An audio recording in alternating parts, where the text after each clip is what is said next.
Hi, I'm Kristina, vocalist and harmonica player for Zepparella, and you are watching the Zepparella Learning Channel. Thank you so much for tuning in. This is the third video in a series of 3 videos where we have been talking about the song Kashmir.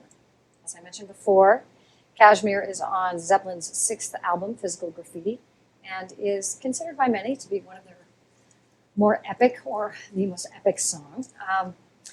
And I've been talking about what it's like to take on Kashmir from the chair of the vocalist. In the previous videos, I talked about your structures and getting your lyrics together and thinking like a musician. In this video, I'm going to talk about what Plant said about the song, to know a little history about the song, because remember, as the vocalist, you are the storyteller. So I'm not just trying to get all the technical stuff right, which I've been talking about in the other videos. Ultimately, I'm trying to connect and tell a story of this song. And Kashmir is so metaphorical that when a song is like that, I like to do some research as much as I can to really try to get the song inside me. So I'm going to talk about that. I'm going to talk about some memorization tricks that I use when you're dealing with a song with lyrics as kind of sometimes hard to grab onto as these, hard to get in your memory banks because they're beautiful. It's like a Shakespeare sonnet in beautiful imagery, but those can be harder to memorize. And then also I'm going to talk about what this song made me think about as a songwriter, and which was another reason I find this song to be remarkable. What Robert Plant has said about this song. Research is really important to me when I am taking on a song. Researching where it came from, what it's about. Some, as I mentioned before, are easier to understand than others. This one is one that I really wanted to get a handle on, maybe what was going on when they wrote it. And I've found a bunch of different articles and some interviews with Robert Plant, and I've took a few things that really struck me about what he said. One of the things in one of the interviews is he says, "I wish we were remembered for Kashmir more than Stairway to Heaven. It's so right. There's nothing overblown, no vocal hysterics. Perfect Zeppelin." And I thought that was fantastic because, again, I mentioned in the other video how sophisticated I feel Zeppelin is and the way they make a piece of music, how they orchestrate a piece of music. And that's it right there. It's that containment, it's that control, but there's the intensity there too. And they did a wonderful, just an amazing job in this song about all the intensity, but with such control. He also says, "It was an amazing piece of music to write to and an incredible challenge for me. The whole deal of the song is not grandiose, but powerful. It required some kind of epithet or abstract lyrical setting about the whole idea of life being an adventure and being a series of illuminated moments." I just loved that. And that was the moment, reading that, I was like, okay, I don't have to think so literally about it, but I can know I'm telling the story of this adventure of life in these lyrical, these illuminated moments. And it was kind of my way in to be able to start telling the story from an authentic place. That's why research, I think, is so important, so that you can find these places that you'll feel it, it'll connect with you, and you'll be like, ah, this is something I can express authentically and make it my own. And then he also said that Kashmir came from a trip that he and Jimmy, he says me and Jimmy, made down from the Moroccan Atlantic coast. And that they weren't even really in Kashmir. And the lyrics came from when they were traveling down the Moroccan Atlantic coast and just taking on that traveler, the mind and spirit of traveling. And that's when all of this came in. I found that to be unique and surprising, because who would have thought, right? But it shows how much you can sort of spread your wings with songwriting and just take the images and put it where you want. And in an interview with Rolling Stone, Plant said, "It's the quest, the travels, and explorations that Paige and I went on to far climbs well off the beaten track. That really, to me, is the Zeppelin feel." So all these things were part of my beginnings, my bringing the song in, my figuring it out. Okay, now I know where the one is and the phrasing is and the structure is and all this stuff is. How do I make this my own? All this, I think, is really paramount, really key for a vocalist to do when you're taking out a song that, as I said before, has so much metaphor. So this all kind of gets folded in as I'm learning the song. I really think about structure first, but then as the storyteller, as I'm starting to get it in my memories, I'm starting to get with it, this is a later stage for me that I start to research and say, like, okay, how can I bring this in? All right, so you're at that part now where you have to let your lyrics go, and you have to make the song your own, and you have to memorize the lyrics, and you have to get them in there. I have a lot of little tricks that I do, and I use them a lot in Zeppelin. For example, on Trampled Underfoot, I don't know if you guys know that song or any vocalists out there have tried to perform that song. It's crazy how hard it is for me to remember each verse and which lyrics comes first, because they're all very similar. They're all very cool. But I often, in the beginnings, I was just singing the third one first and the first one third, and I had to make a little trick of remembering the first letter in each sentence.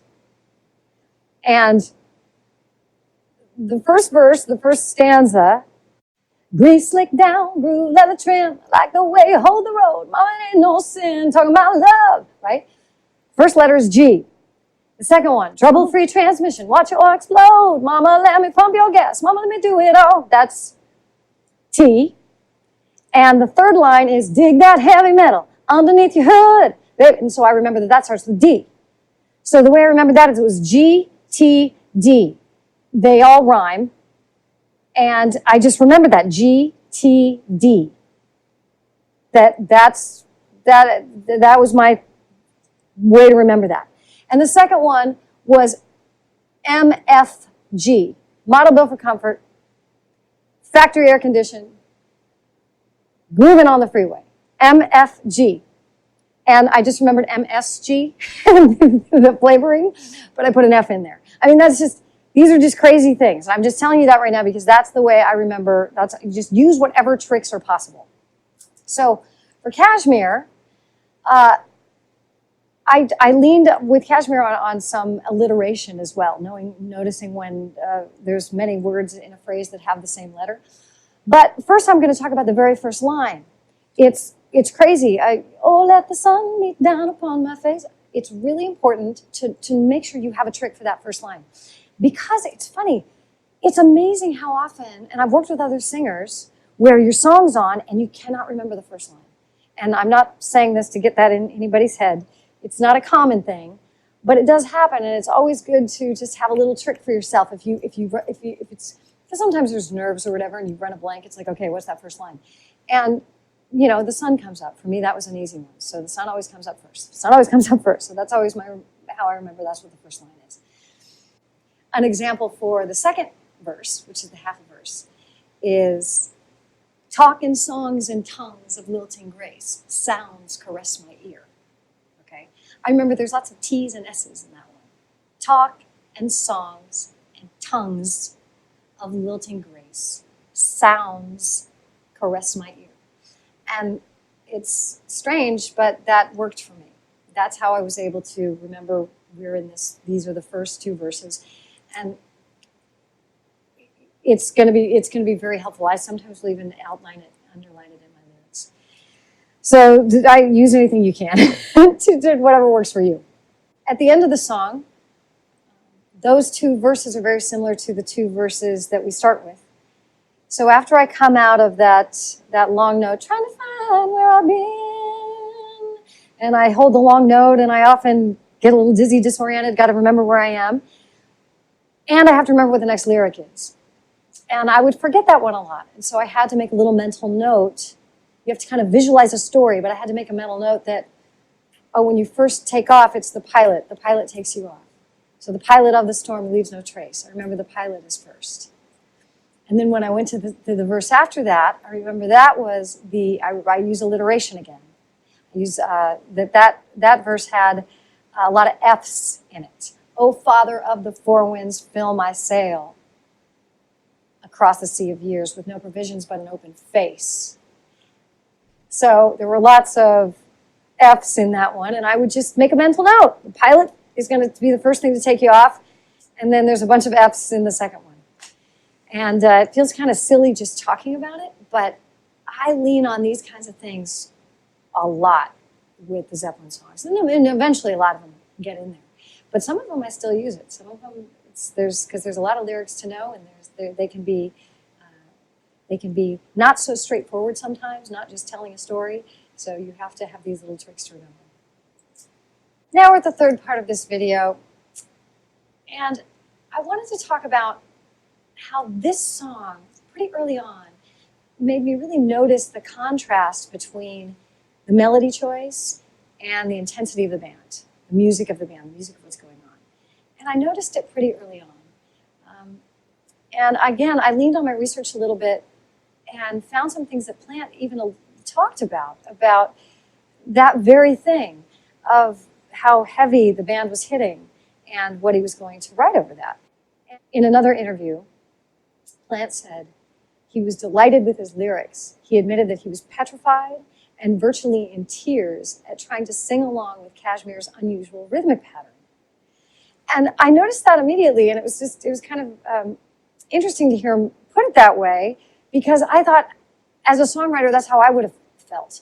You come in with this dugga-dutch, dugga-dutch, dugga-dutch. What do? What's your choice? As a songwriter, what do?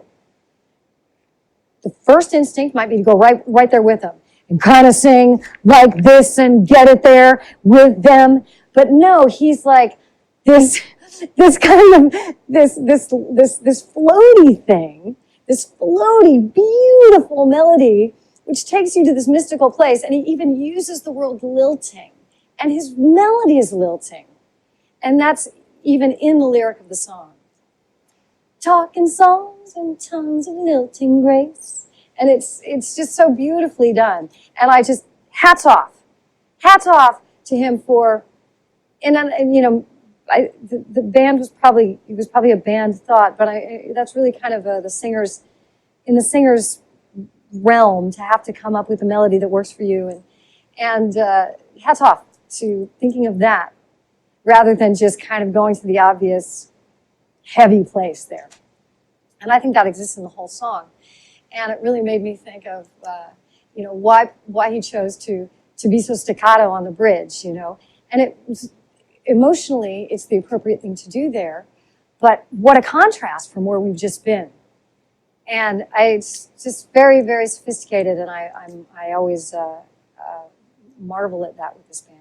It's one of the many parts of the band that I love to take in and kind of swirl around in and deliver if I can. So on this tip, in an interview with Dan Rather, Robert Plant said, "It was a great achievement to take such a monstrously dramatic music piece and find a lyric that was ambiguous enough and a delivery that was not over-pumped. It was almost the antithesis of the music, this lyric and this vocal delivery. That was just about enough to get in there."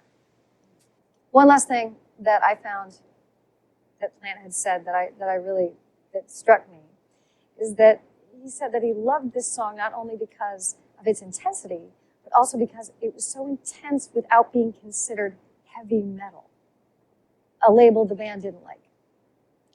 And that's it. The sophistication, the beauty, the intensity, but it's not necessarily heavy metal. It's something else. You know, not that heavy metal is bad, but this is what they were going for. It's this sort of musical, orchestral intensity with the sophistication. And it really all comes together in Kashmir. It's a beast to take on, but none of us ever get tired of doing it. And like I said before, it's one of the top requested songs that Zepparella chose for us to do. It's just one that will never go old. Well, that's it for my journey through Kashmir, from beginning to performance and kind of what I went through in learning the song, and hopefully able to share some tricks of my trade when you have to take on this song or any song that presents these challenges. So thank you so much for watching and joining us in this journey. And it's really nice to be with you for whatever your musical journey is. So you take care, and hopefully we'll see you next time.